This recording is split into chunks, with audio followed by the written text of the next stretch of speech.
The backdrop for this festival will be Portsmouth Cathedral, but the ideas at the heart of the event will be universal no matter what your beliefs. The Good Mental Health Cooperative is a social enterprise and is putting on the event to let people know about the inspirational work going on in the local area around good mental health and well-being. The theme for this Hampshire Festival of the Mind is Creativity Changes Lives. So our emphasis is particularly on different kinds of creative activities that promote good mental health and recovery and well-being. And the launch event will be in this amazing venue, Portsmouth Cathedral, which has been arranged for us by the Cathedral Innovation Centre. It receives support from Portsmouth City Council, the Big Lottery Fund and the Cathedral Innovation Centre. Part of the Christian tradition is being with those who find themselves on the edge of society for whatever reason. And whether that's poverty, whether it's mental health, whether it's unemployment, we see it very much as our Christian duty to be alongside them and to help them. And so the series of events we've done addressing mental health issues is right at the core of what we believe. The event kicks off a month full of events and coincides with an awareness week in the middle of May.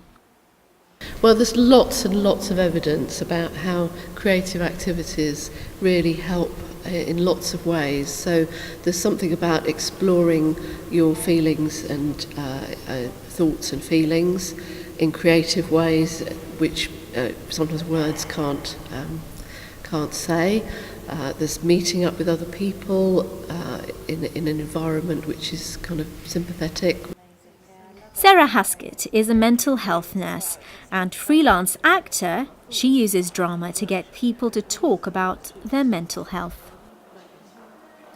It's been pretty much proven how creativity, using your imagination, being involved in things can really lift our mental well-being and our sense of self-worth.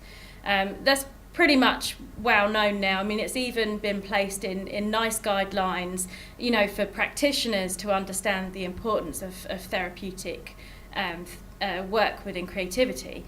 So, we know this now, and I think as terms of a community event, it's brilliant to be able to go to something that's about mental health, that's positive, that's, going to lift us, that's going to be fun, that's going to signpost us to other things that we can do throughout the rest of our lives. We definitely have a vast community here with loads going on, and it's really just to highlight that mental health isn't something that we need to just close the door behind. We want to open that door. It's just as important. We all have mental health just as we all have physical health. And according to the organisers of the festival, the event is more of a celebration of the resources available and recognition that looking after our mental health shouldn't be a last resort, but essential for a happy and fulfilling life. When people hear the words mental health, they think of what I call the dreaded D words, like depression and diagnosis and, this kind of difficulties, disempowerment, all these kind of words are very negative. But actually, mental health, we all have mental health, and there's a kind of a spectrum, and so we want to celebrate the idea that we can all learn more about our mental health and lead happier, healthier lives as a result. They're keen to make sure the festival is seen as an opportunity for people to explore the topic in a fun way, with workshops, art exhibitions and dance. Whether you're feeling good or whether you're feeling really low, there are things that often that we're doing already that we don't realise help our mental health. So I think that's one of the big things around looking at creativity, is actually when people feel stressed, depressed or anxious, they tend to drop those creative activities or other things that do actually help with their mental health because they kind of don't feel like it.